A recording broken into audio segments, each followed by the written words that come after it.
Some say boxing is dying, or is this finally the end of boxing? But surely that's a lie, because boxing isn't shrinking, it's splitting into ecosystems. The jungle isn't smaller, it's actually expanding. This means more platforms, more money, and more cultural moments. DAZN is a major lion in this jungle.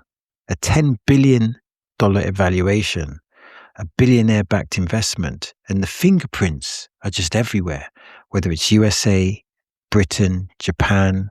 Couple that with deals with Matchroom, Golden Boy, and Queensbury. And the numbers, they say a lot. Eubank Jr. versus Ben reportedly did 622,000 buys. That's about £12.3 million. Fury versus Usyk hit 1.5 million buys. That's over $50 million. Then Netflix steps in. Not weekly boxing, but single massive events inside the subscription.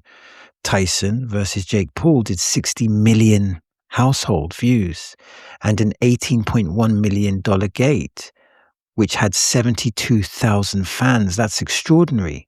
Canelo versus Crawford, 41 million watched. That's a $47 million gate. Surely that's not dying. That's massive exponential attention.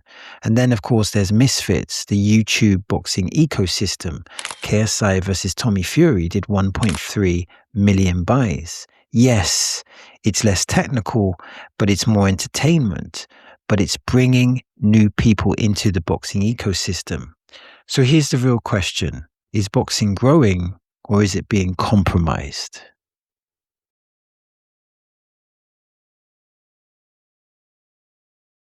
So some say boxing is dying. But did they lie? What does dying mean? How can it be dying if the numbers are preferable? Perhaps boxing didn't die. Perhaps it split. It multiplied. Take an organization. Some organizations, they split into different factions. That doesn't mean that the business/organization is dead. It means that their business infrastructure has changed. What am I saying? Perhaps we're not in one boxing world anymore. We're like in a boxing jungle or in like a boxing galaxy, and there's all these different planets that represent different businesses. So I think the term that boxing is dying is probably incorrect. Boxing is changing. Is it changing for the good? Is it changing for the bad? Are there absolutes? Some things are good, some things are bad. And then depending on who, is it good or bad for the boxing fan? Is it good or bad for the fighter? Is it good or bad for the promoters? Good or bad for the teams, etc.? A few questions to consider. If some people think boxing is dying, then why is the money exploding? Why is that? Why are new platforms forming? And what if boxing isn't smaller? It's just more scattered. I guess the word scattered sounds like a negative word, but it's not. Even the connotation is negative. I don't mean it in a negative way. It just has different avenues. It has different paths. There isn't one straight path. So then we go on to this idea that, and I call it the big idea, and that's the boxing jungle has expanded. So if you see boxing like a jungle, and let's say that jungle used to be quite small, right? It was just a small jungle. But now that jungle has slowly and surely expanded, and every year it keeps expanding because there's new people coming into the jungle, new lions, new tigers, new bears, metaphorically speaking. So here's the point. Let's talk about what boxing used to be. Boxing of yesterday. So in one sense, boxing used to be one ecosystem. What does that mean? What is the one ecosystem? Traditional broadcasters, just a few promoters, and just a few stars. But now it's a jungle. So now it's not one ecosystem. It's many ecosystems. Remember the planet metaphor. So now it means that there's multiple ecosystems, multiple business models, multiple audiences. So that's a massive contrast. So now maybe it's not an expanding jungle. It's an expanding jungle, but now there's not one jungle. There's like 10 different jungles within the context of boxing. I hope you're following me.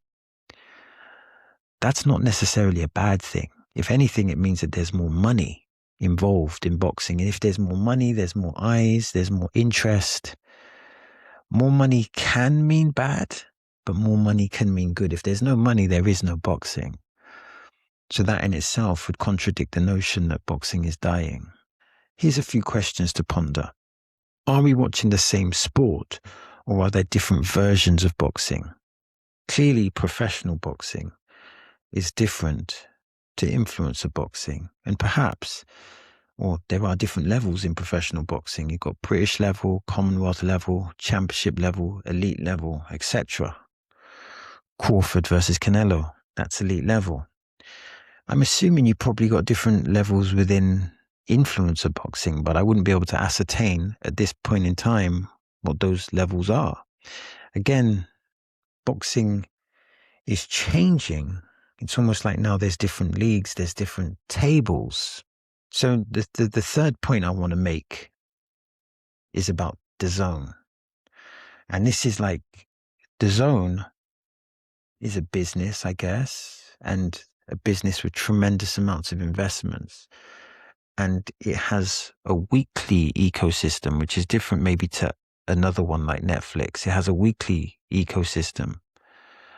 So what is the benefit of having a weekly boxing ecosystem? Well, in a sense, DAZN isn't just selling fights, it's building fighters. So fighters are being developed through this weekly ecosystem.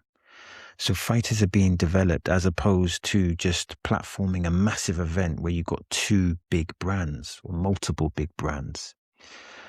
I think it's safe to say that DAZN is one of the biggest lions in the jungle, figuratively speaking. It has a constant moving schedule, a weekly schedule, sometimes a daily schedule. It has a global footprint. And we can validate that with numbers. So if you take the Eubank Jr. versus Conor Benn, which was big for various reasons. The first reason was that their fathers had a massive legacy in Britain, so they were part of the British algorithm, part of the British consciousness, known to the casual British fans and the boxing fans. So they inherited their father's name. Then they had their own names, which they're constantly developing. But then they had the marketing, and this is one of the most impressive marketing. This was one of the most impressive marketing exhibitions that I've seen for a long time. Whether it was the egg slaps, the verbal tirades between the two, Chris Eubank Jr. in particular played, was he the bad guy, the good guy, the truthful guy?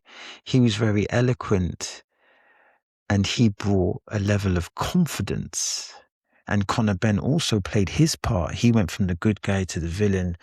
It was tremendous marketing. And then obviously you had the internal rivalries with Chris Eubank Jr. versus everyone, particularly Eddie Hearn.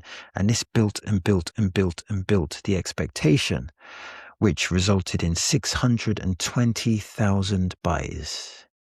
That meant it made 12.3 million. And that's in pound currency, not in dollars. Then you had the Fury Usyk, and Fury Usyk wasn't really about the marketing. It was more about the elite level of these fighters. Tyson Fury had the trilogy with Deontay Wilder and the win over Klitschko. And Vladimir Klitschko was a dominant champion, and Usyk is a modern day legend. This was a massive fight. It had 1.5 million buys. This was $50 million. So the difference between the other one was in pounds. This is dollars. $50 million. Allegedly. And then you had Canelo versus Triple G. You had the Triple G brand, which was based on knockouts, stoppages, and being a ruthless fighter. And of course, you had Canelo, who's a global superstar. This had 1.6 million buys and made $58 million. I believe the disparity between the Fury and the Canelo and GGG, the Canelo Triple G fight, the disparity in money was due to the price of how much the pay-per-view was being sold. I believe the pay-per-view for the Triple G Canelo was $59. So what you can see here is that, what does this mean? It's just numbers. But these are numbers that are significantly large. If you have millions of people purchasing the service of a pay-per-view, then that means that boxing is expanding, boxing is interesting, boxing is effective entertainment. And then we can go into the business power notes. DAZN as a business. And let's remember, in capitalism, businesses are very, very important. DAZN, I believe, has a $10 billion valuation. That's astronomical. It's incredible. And I believe it has a $7 billion investment from a billionaire. And allegedly, the revenue growth was 11% in 2024, which is impressive. It's also an expanding model. If you know anything about the DAZN business model, part of that model is that they have a subscription model and a pay-per-view model. So you pay monthly and then you pay separately for the pay-per-view. But now they have an ultimate tier subscription, which is a recent addition, or relatively recent, which if you pay for the ultimate tier, you get the monthly package and you get the pay-per-views as well. And what they also do, DAZN, they have effective collaborations. You could argue that most successful businesses engage in successful collaborations of some sort. If you have a business, a business can sell to various people. It's either a B2B, which is business to business, B2G, business to government, or B2C, which is business to customer.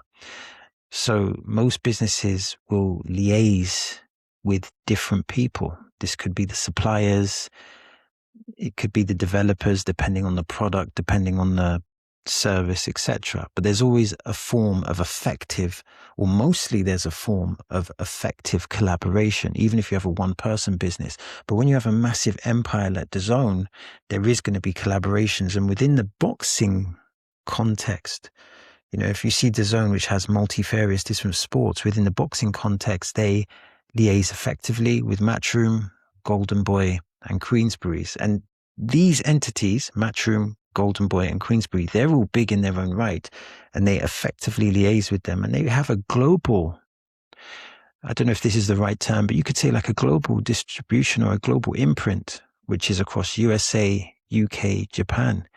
They have an ecosystem which covers Britain, UK, Japan. So it's a world ecosystem.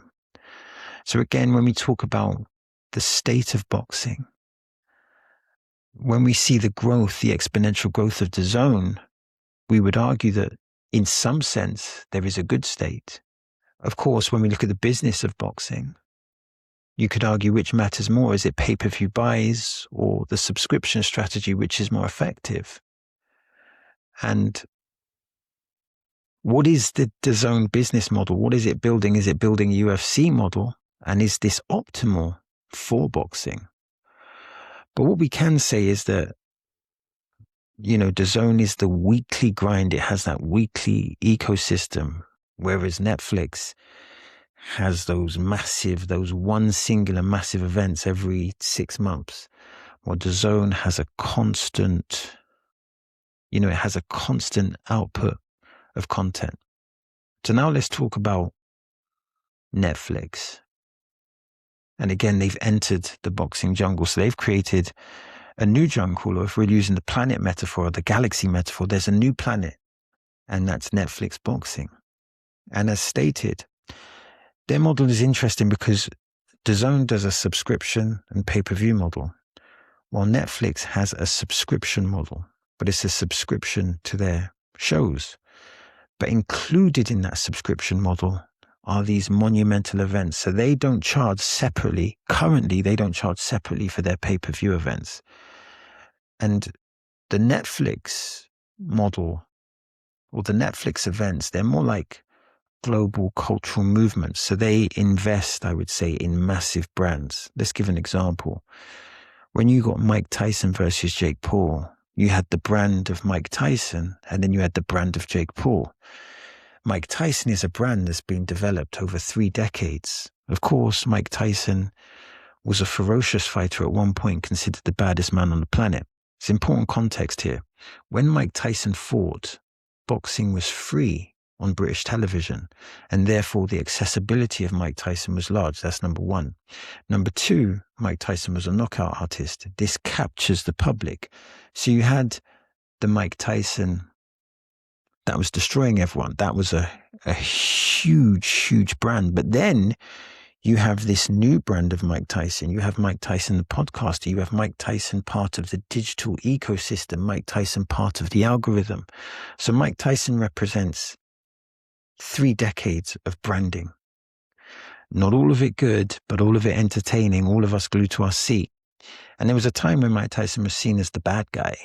Now he's seen more as the good guy, or he's more neutral. And he's associated himself with some interesting brands.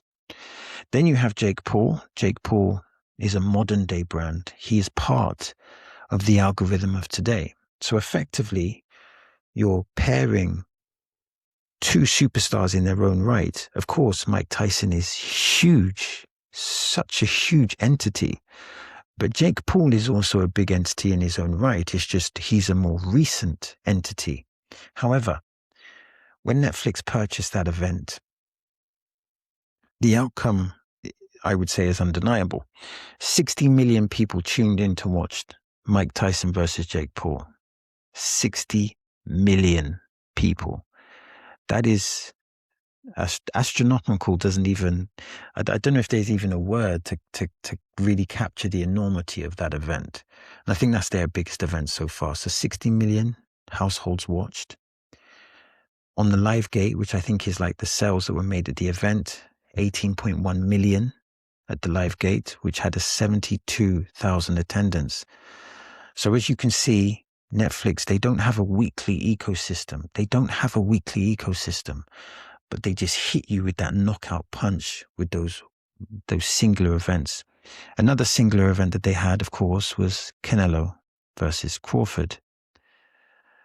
When you take Canelo, he's a huge global superstar, particularly massive in America and even bigger, I think, in Mexico. He is an absolute success, and he's had many great fights. He has a tremendous resume. Crawford is known to the boxing public, has built his brand primarily in America. He is a big brand, but clearly Canelo was the bigger brand at the time. And when these two brands collided, it wasn't just names, and it was more about credibility, because they're elite today. Mike Tyson was an elite fighter, but he was an elite fighter yesterday as opposed to being an elite fighter today. So this was about selling an elite fight. This was for the boxing purist as well as the casual fan. And this one had 41 million people tuning in. And there was a disparity here in the live gate, because the disparity here, remember, there was 18.1 million at the live gate for the Tyson Jake Paul, which is huge. But here we had a 47 million live gate. So, which again is just a huge amount of money. So what's happening with Netflix? What is Netflix doing to boxing? Well, Netflix is making boxing more mainstream. Netflix isn't free, but it's considerably cheaper than the other models. So Netflix is like bringing boxing back to the casual fans.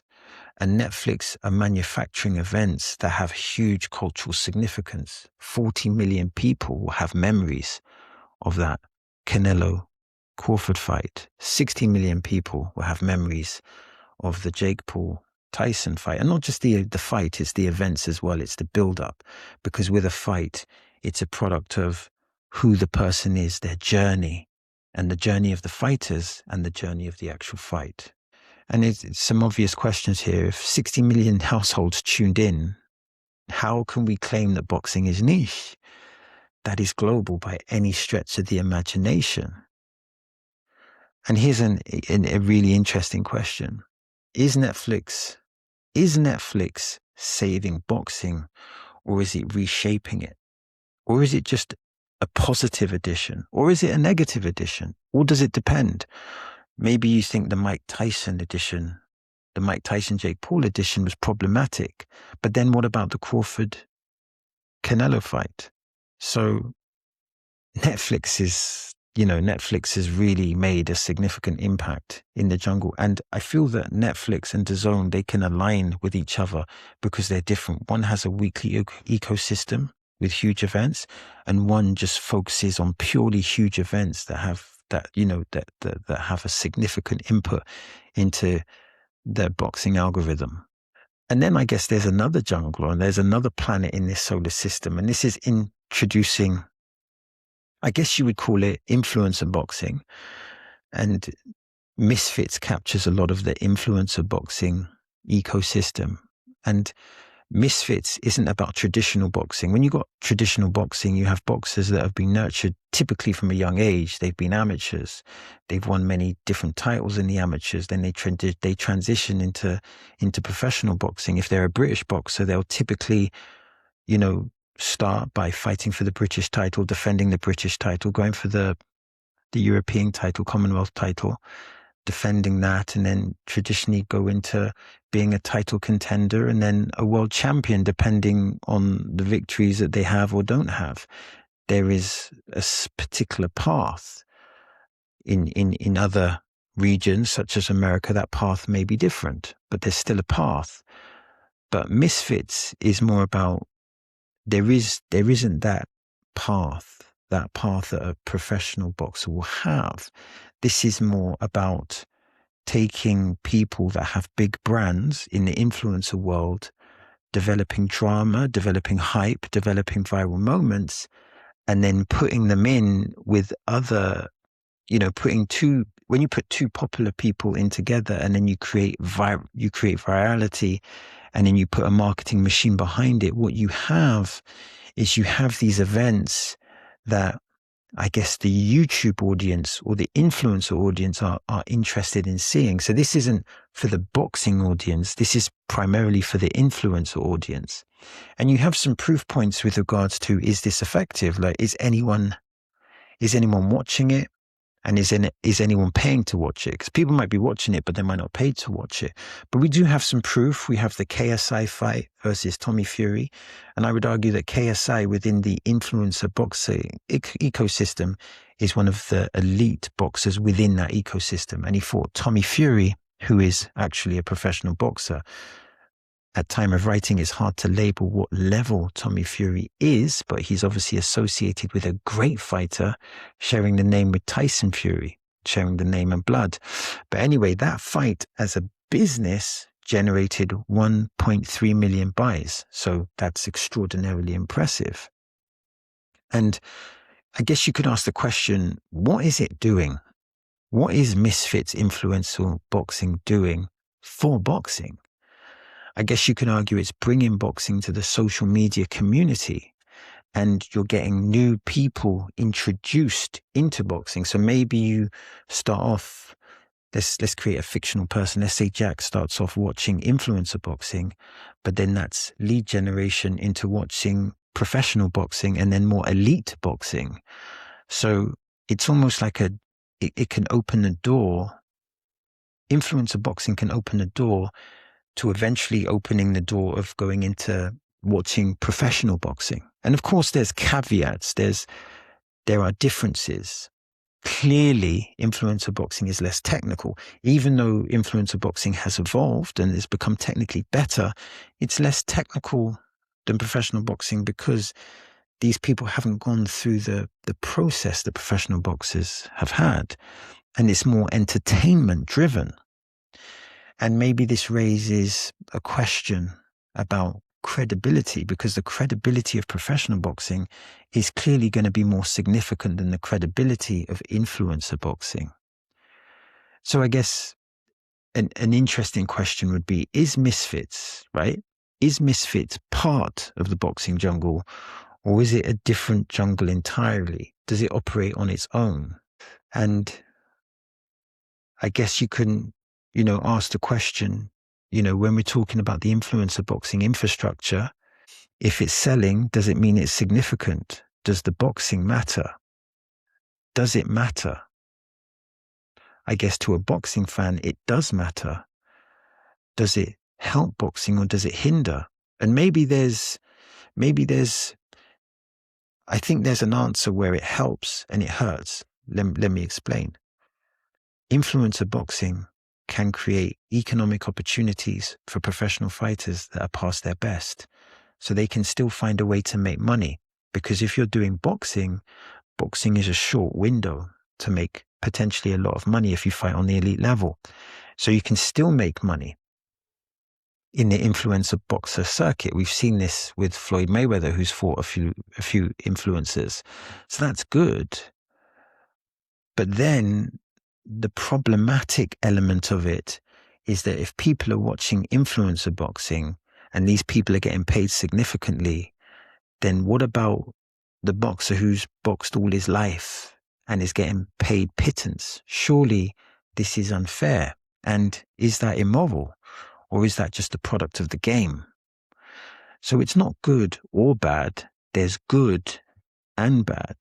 So I guess you could say that while the boxing jungle expands, and it is expanding objectively from a monetary perspective, is that jungle being compromised, or is boxing being compromised?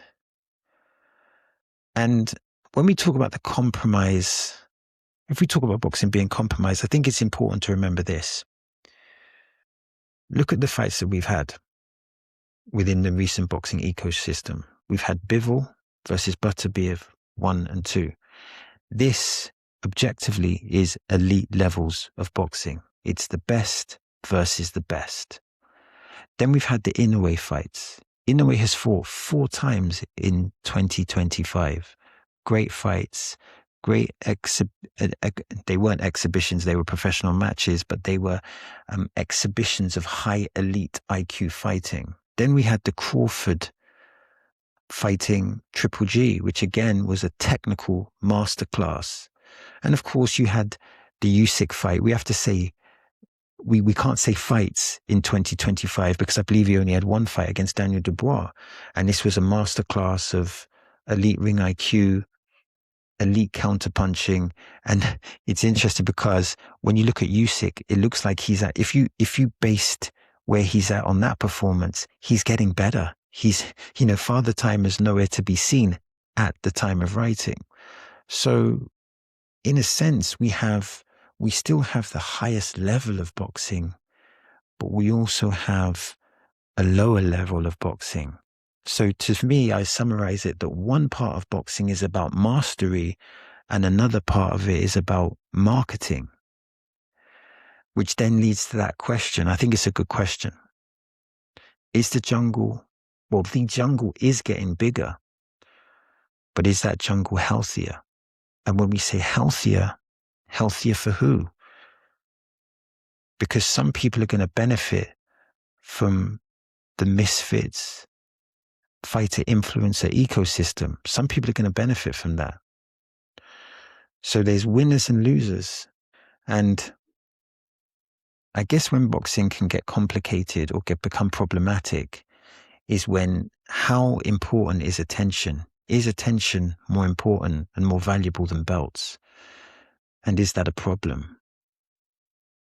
And who's the real face of boxing?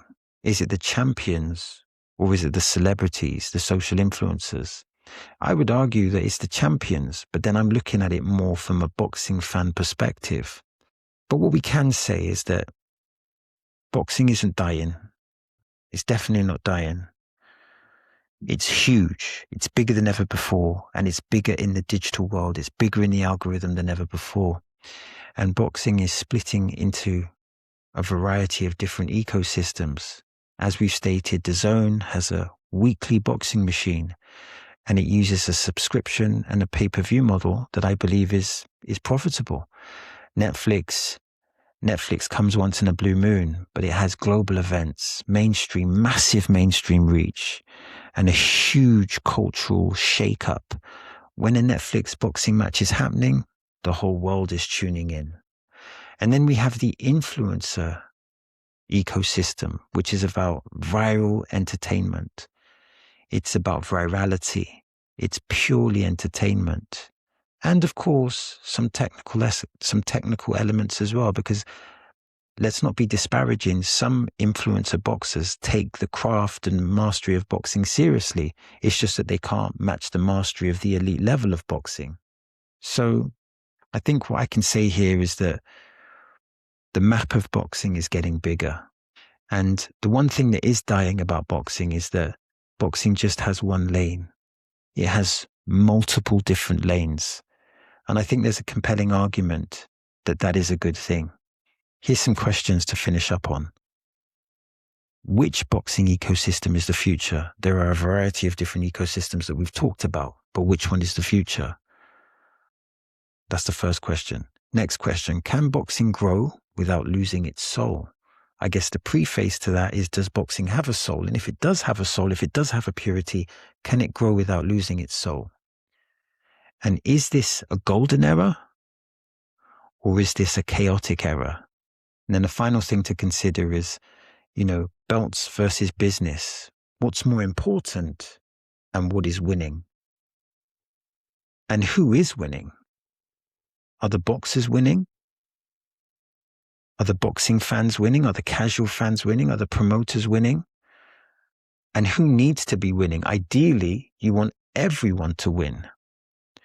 With this new ecosystem, does it mean that more people get paid? More people can feed their families?